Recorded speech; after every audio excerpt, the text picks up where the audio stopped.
Hello students, तो स्वागत है आपका फिर से हमारे इस चैनल जीनियस माइंड पर। और आज की इस वीडियो में हम स्टार्ट करेंगे क्लास 10 का ज्योमेट्री का चैप्टर 1 दैट इज और सिमिलैरिटी का प्रैक्टिस सेट 1.3। जी आपने सही सुना, प्रैक्टिस सेट 1.3 का आगे का क्वेश्चन, मतलब क्या क्वेश्चन नंबर 6 तक की सारी वीडियोस अपलोडेड हो चुकी है। बहुत ही डिटेल में हमने उसको चेकआउट किया। तो अगर अभी तक आपने वो सारी वीडियोस नहीं देखी तो मेक श्योर आप उन वीडियोस को देख रहे हैं। तो चलिए आज की इस वीडियो में हम स्टार्ट करेंगे क्वेश्चन नंबर 7 के साथ।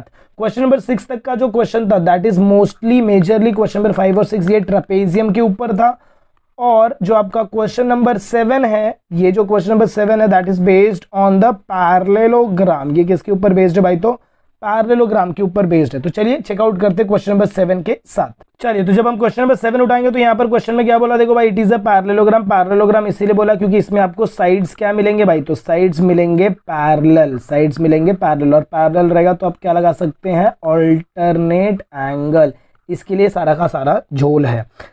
जब आप इसको स्टार्ट करेंगे तो सबसे पहले आपका जो काम रहेगा वो आप क्या लिखेंगे? सोल्यूशन में सोल्यूशन लिखेंगे। सोल्यूशन में आप लिखेंगे quadrilateral ABCD is a parallelogram. ये क्या है भाई? तो पैरेललोग्राम है, बराबर। अब अगर ये पैरेललोग्राम है तो इसमें क्या बोला? देखो साइड AB जो है, कौन सा साइड? साइड AB मतलब ये वाला साइड। ये वाला जो साइड है ये क्या है? इसको पैरेलल है। और सिमिलरली ये AD is parallel to BC, ऐसा दिया है। तो ये आपका कर्तव्य बनता है ये साइड को लिखने का। कौन सा? लेकिन हमें इसमें से कौन सा साइड यूज करना है? देख भाई, हमको बहुत सारा पैरेलल है बट हमें सिर्फ यही लाइन यूज करना, that is your AB and CD ही यूज करना है। तो मैं यहां पर क्या लिखूंगा? Side AB parallel to side DC। ये क्या है? पैरेलल लाइन है। अब मैं क्या करने वाला हूं, ध्यान से सुनना। ये जो मेरा AB था मैं इसको आगे एक्सटेंड करूंगा। आगे एक्सटेंड करूंगा तो ये अगर मेरा AB पैरेलल है तो मेरा AT भी ये लाइन को पैरेलल हो जाएगा। तो नेक्स्ट मेरा स्टेटमेंट क्या आएगा? Side AT parallel to side same DC हो जाएगा। रीजन क्या लिखेंगे? A'T'B, या फिर ये रीजन गलत हो गया, यहां पर आपको रीजन लिखना है A''B''T। रीजन क्या हो जाएगा? A''B''T हो जाएगा। चलिए, अब इसके बाद अगर हम चेकआउट करेंगे, अच्छा अगर अब ये आपका पैरेलल लाइन हो गया तो ये वाला देखो जरा, ये इसको आप क्या बोलते हैं? जो लाइन दो पैरेलल लाइन को ज्वाइन करता है इसको क्या बोला जाता है भाई? तो ट्रांसवर्सल बोला जाता है। ये आपका क्या है? ट्रांसवर्सल। अगर ट्रांसवर्सल आ गया तो यहाँ पर एंगल्स भी इक्वल होंगे। तो ये वाला एंगल देखो जरा, ये वाला जो एंगल है, ये पिंक उससे जो मैंने मार्क किया, this angle is congruent to this angle, इसके इक्वल रहेगा। तो एंगल का नाम क्या है? ATD आप ऐसे बोल सकते हैं। तो फर्स्ट में एंगल क्या लिखूंगा? देखो सबसे पहले तो मेरे को लिखना है सेगमेंट। कौन सा मैंने बोला? Segment TD is the transversal, is a transversal. और अगर ये ट्रांसवर्सल है तो आपका फर्स्ट एंगल क्या हो जाएगा? Angle ATD is congruent to angle TDC। ये इसको क्या रहेगा भाई? तो इक्वल रहेगा, या फिर आप इसको बोल सकते हैं CDT। और इसका रीजन आप यहां पर क्या चिपकाएंगे? तो ऑल्टरनेट एंगल। क्या चिपकाने वाले भाई? तो ऑल्टरनेट एंगल। बट मैंने आपको बोला है कि हमेशा याद रखना, ये जब भी आप ऑल्टरनेट एंगल लगाते हैं ना तो ये बहुत बड़े एंगल्स होते हैं। हमें क्या चाहिए भाई? तो छोटा एंगल चाहिए। छोटे एंगल के लिए मुझे क्या करना पड़ेगा? जरा चेकआउट करते हैं।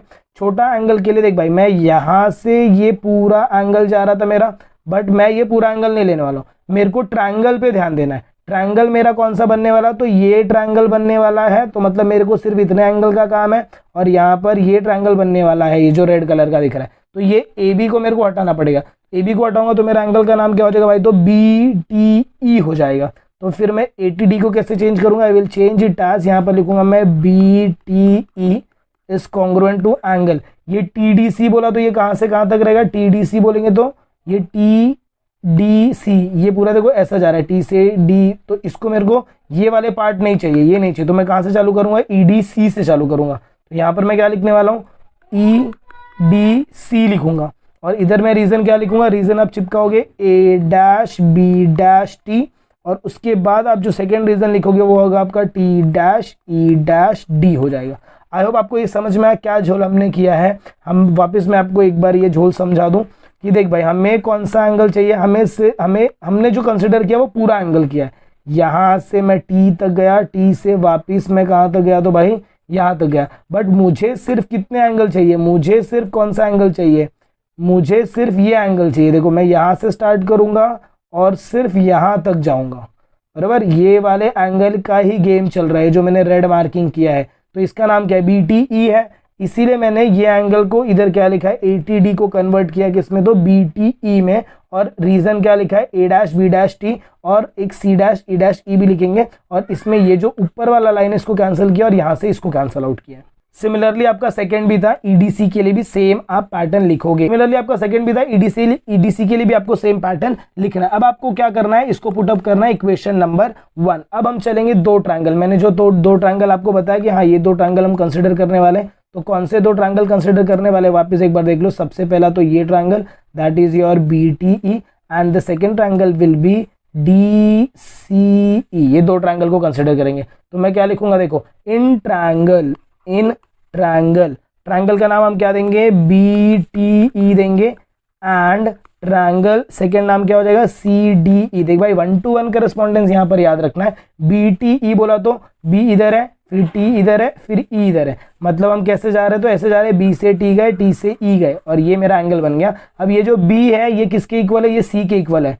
और उसके बाद अगर मैंने BTE लिखा तो नेक्स्ट B के इक्वल में कौन है, C, और T के इक्वल में कौन है, तो भाई D इक्वल है, तो यहाँ पर आएगा D, और E के इक्वल में कौन है, E। तो फर्स्ट ट्रायंगल अगर BT है तो सेकंड ट्रायंगल क्या रहेगा, CDE। इसीलिए यहाँ पर BTE और CDE लिखा है। अब हम क्या लिखेंगे, देखो जो भी दो एंगल लिखा हमने, फर्स्ट एंगल क्या लिखा, BTE is congruent to, congruent नहीं sorry, similar to, is similar to triangle, sorry congruent ही लिखेंगे क्योंकि एंगल की बात कर रहे हैं ना। Angle BT is congruent to angle EDC। इसको चिपकाओगे यहाँ पर क्या, फ्रॉम स्टेटमेंट नंबर 1। और सेकेंड एंगल अगर मैं आपको बताऊं तो देखो ये वाला एंगल इसके इक्वल है। इसका रीजन क्या रहेगा, वर्टिकली अपोजिट एंगल, तो BET एंड DEC या फिर CED। नेक्स्ट एंगल क्या रहेगा, angle BET is congruent to angle CED। इसका रीजन आप लिखेंगे vertically opposite angle. Therefore final statement आप क्या आएगा, therefore triangle BTE is similar to triangle CDE। तो कौन सा टेस्ट भाई, तो by angle A test of similarity, by angle test of similarity से ये क्या हो जाएंगे, तो ट्रायंगल्स आपके क्या रहेंगे भाई, तो सिमिलर होंगे। अच्छा, अब अगर ट्रायंगल आपके सिमिलर हो गए तो आपको क्या लेना पड़ेगा भाई, तो रेशियो लेना पड़ेगा। चलिए रेशियो की शुरुआत करते हैं। तो सबसे पहले हम ट्रायंगल का नाम एक बार वापस लिखते हैं। ट्रायंगल का नाम क्या दिया है, BTE similar to triangle CDE दिया है। रेशियो में निकालूंगा तो क्या होगा, BT अपॉन CD होगा is equal to TE upon DE होगा is equal to BE upon CE होगा। इसको लिखा जाता है sides of similar triangle, sides of similar triangle. अब ये 6 वैल्यूज है ना, 6 वैल्यूज मतलब कैसे बताया मैंने, देख भाई, एक ये है, 2 3 4 5 6। हमेशा इसमें से आप याद रखना कोई भी 4 वैल्यू यूज करते हैं। कौन सी 4 वैल्यू यूज करेंगे वो किस पे डिपेंड करता है, तो ये सारा का सारा पैटर्न डिपेंड करता है इस पे। इधर क्या दिया, तो DE BE, तो DE और BE ढूंढो। DE इधर है और BE इधर है, मतलब ये दोनों रेशियो को मेरे को क्या करना है भाई, तो फर्दर कैरी फॉरवर्ड करना है। तो फर्दर कैरी फॉरवर्ड करना मतलब मैं रेशियो क्या लिखूंगा, TE upon DE is equal to BE upon CE। अब क्या करना है, इन दोनों को क्रॉस मल्टीप्लाई करना है। जब आप क्रॉस मल्टीप्लाई करेंगे तो इक्वेशन ऐसा आएगा, DE into BE is equal to CE into TE। ये हो जाएगा आपका हेंस प्रूफ का स्टेटमेंट। तो ये हो गया आपका हेंस प्रूफ।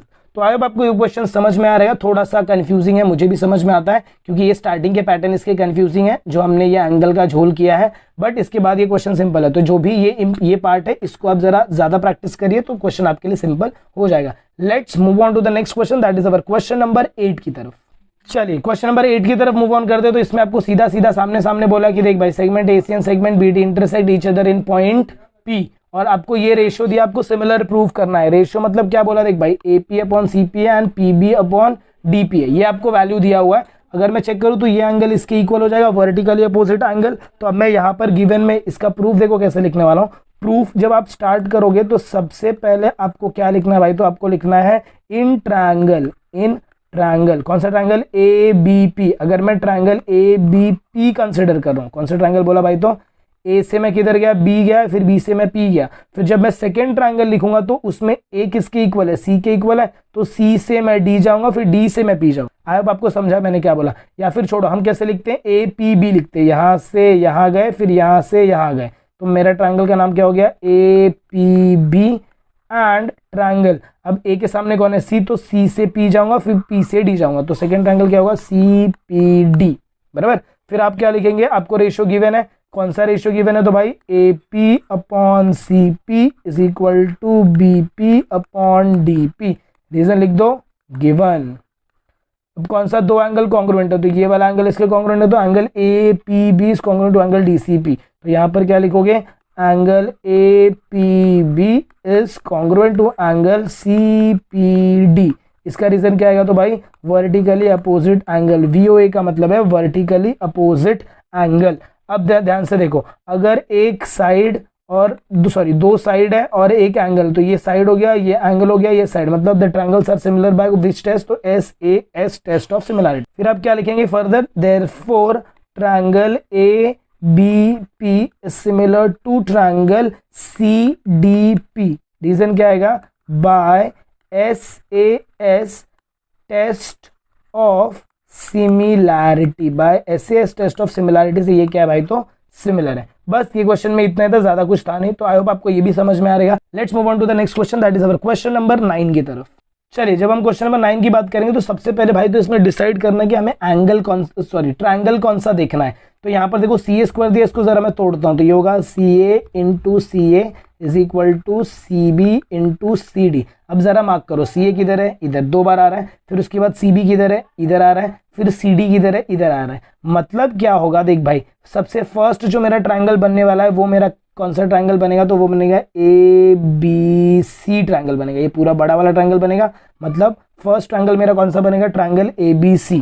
तो यहाँ पर मैं पहले ट्रायंगल बनाता हूँ। फर्स्ट ट्रायंगल मेरा क्या बनेगा, ट्रायंगल ए बनेगा, फिर बी बनेगा, फिर सी बनेगा। और जो मेरा सेकेंड ट्रायंगल बनने वाला है वो मेरा ऐसे ट्रायंगल बनेगा, जिसके अंदर यहाँ पर क्या बोला, देखो यहाँ पर बोला है ए से डी, डी से सी, ये वाला ट्रायंगल दिख रहा है। तो यहाँ पर आपको बोला है ट्रायंगल ए, फिर यहाँ पर डी दिया, फिर यहाँ पर सी दिया। बट एक प्रॉब्लम है, अब दोनों में ना इक्वल दिया। देखो ये जो एंगल है ना, angle A is congruent to angle D, मतलब क्या, इसमें का रेड वाले का जो एंगल ए है वो डी के कॉन्ग्रुएंट है। तो जब मैं 1:1 करस्पॉन्डेंस लिखूंगा, तो पहले सबसे पहले हम क्या लिख लेते हैं भाई, तो 1:1 करस्पॉन्डेंस। 1:1 करस्पॉन्डेंस लिखूंगा तो नाम क्या आएगा, ये नाम हो जाएगा मेरा BAC। या फिर हाँ, अगर मैं BAC लिखता हूँ, अब ये ट्रायंगल और सेकेंड ट्रायंगल का नाम मैं क्या लिखूंगा, जरा ध्यान से चेक करो। ये सी देखो दोनों में कॉमन है, तो सी का पोजीशन सेम रहने वाला है, ए और डी कॉमन है, मतलब ये जो बी है ये किसके इक्वल रहेगा, ए के। तो अगर मैंने फर्स्ट बी लिखा तो यहाँ पर मेरे को क्या लिखना है, ए, फिर ए के सेकंड मैंने ए लिखा तो ए के साथ कौन आएगा, डी, फिर लास्ट में कौन बचेगा, सी बचेगा। मतलब जो भी मेरा ट्रायंगल का नाम होगा वो मेरा ट्रायंगल का नाम क्या होगा, BAC। तो स्टार्ट करेंगे जब आप क्वेश्चन को, अब आपका सोल्यूशन स्टार्ट होगा। इन क्या लिखेंगे, देखिए, in triangle BAC and triangle ADC। जिसने भी ये 1:1 करस्पॉन्डेंस नहीं लिखा उसका ये रेशियो नहीं आएगा, याद रखना। इसलिए 1:1 करस्पॉन्डेंस बताया। और 1:1 करस्पॉन्डेंस के लिए याद रखो, जो इक्वल रहता है वो साथ में, जैसे ये ए है, ए इज इक्वल टू डी, तो यहाँ पर अगर मैंने ए सेकंड पोजीशन पे लिखा तो डी भी मेरा सेकंड पोजीशन पे। सी इज कॉन्ग्रुएंट टू सी, तो अगर सी मेरा थर्ड पोजीशन पे तो यहाँ पर भी सी मेरा कौन से पोजीशन पे हो, थर्ड। और बचा हुआ पोजीशन ए बी के साथ कॉन्ग्रुएंट कौन रहेगा, ए। इसी को बोला जाता है 1:1 करस्पॉन्डेंस। इन ट्रायंगल BAC की अगर मैं बात करूँ तो सबसे पहले मेरे को क्या बोला भाई, तो एंगल का बात किया। देखो एंगल कौन से दो एंगल का बात किया है, first angle BAC is congruent to angle ADC। तो मैं यहाँ पर क्या लिखूंगा, angle BAC is congruent to angle ADC। ये वैल्यू आपको क्या दे दिया भाई, तो गिवन दे दिया है। फिर उसके बाद नेक्स्ट एक कॉमन एंगल भी तो है, angle ACB, common angle ACB is congruent to angle ACD। तो नेक्स्ट एंगल का नाम क्या रहेगा, angle ACB is congruent to angle ACD। इसका रीजन क्या रहेगा भाई, तो कॉमन एंगल। क्या रीजन रहेगा, कॉमन एंगल। फिर आप क्या लिखेंगे, therefore triangle BAC is congruent to, sorry congruent हम इसमें नहीं लिखते, triangle is similar to triangle, कौन सा ट्रायंगल, ADC। कौन से टेस्ट से, तो by AA test of similarity, by A test of similarity, बराबर। अगर ये सिमिलर है तो अब मैं इसका क्या ले सकता हूँ, साइड्स प्रोपोर्शनल ले सकता हूँ। साइड्स प्रोपोर्शनल का मतलब क्या होगा, वापस ट्रायंगल कंसीडर करते हैं, B A C similar to triangle A D C. अब जब आप साइड्स प्रोपोर्शनल लोगे तो वैल्यू क्या आएगा, देखो तो वैल्यू होगा B A upon A D is equal to A C upon D C. समझ रहा ना, पहले हमने ये दो वैल्यू उठाया और ये दो वैल्यू उठाया, फिर हमने ए सी उठाया और डी सी उठाया, और अब हम कौन सा वैल्यू उठाएंगे, तो थर्ड वैल्यू मतलब बी सी उठाएंगे और ए सी उठाएंगे। तो नेक्स्ट हमारा जो वैल्यू रहेगा that will be B C upon A C, बराबर। अब इधर मैं रीजन क्या लिखूंगा, sides of similar triangle, sides of similar triangle हो जाएगा ये। अब जब सिमिलर ट्रायंगल का मैंने वैल्यू लिख दिया, अब मेरे को क्या उठाना भाई, तो रेशियो। रेशियो में किसके अकॉर्डिंग उठाऊंगा, तो जो भी मेरे को वैल्यू गिवन है, मेरे को जो वैल्यू गिवन है वो क्या है, तो भाई सी ए का दो वैल्यू देखो किधर दिख रहा है, इधर दिख रहा है, मतलब मेरा जो भी मैं रेशियो उठाने वाला हूँ वो ये दोनों का रेशियो होने वाला है। मतलब मैं इसको फर्दर कंटिन्यू करूंगा, जब मैं इसको फर्दर कंटिन्यू करूंगा तो इसको मैं क्या लिखूंगा, सी ए लिखूंगा, और ये मेरा क्या हो जाएगा सी डी, फिर यहाँ पर इसको लिखूंगा सी बी और इसको लिखूंगा सी। अब ऐसा मैंने क्यों किया, क्योंकि क्वेश्चन में देखो सब जगह सी पहले है, सी ए है, सी बी है, सी डी है। अब आप क्या करो, इसको क्रॉस मल्टीप्लाई करोगे तो आपको आपका फाइनल आंसर मिल जाएगा। मतलब ये होगा C A multiply by C A is equal to C B multiply by C D. C A multiply by C A क्या हो जाएगा, तो ये हो जाएगा C A square is equal to C B into C D. तो ये हो जाएगा आपका फाइनल आंसर, ये हो गया आपका H P, that is your hence proof. तो आई होप आपको ये तीनों आज के क्वेश्चन समझ में आए रहेंगे। तो अगर आपको वीडियो पसंद आई, अगर आपको ऐसा लग रहा है कि यस यहाँ पर इंटरेस्टिंग चीजें चल रही हैं, अच्छी सी चीजें सिखाई जा रही हैं, तो मेक श्योर आप वीडियो अपने फ्रेंड्स के साथ भी शेयर कर रहे हैं। चैनल पर नहीं तो चैनल को सब्सक्राइब करना ना भूलें। मिलते हैं अगली वीडियो में कुछ ऐसी नए आगे की कंटिन्यूएशन के साथ, तब तक के लिए have a good day and take care.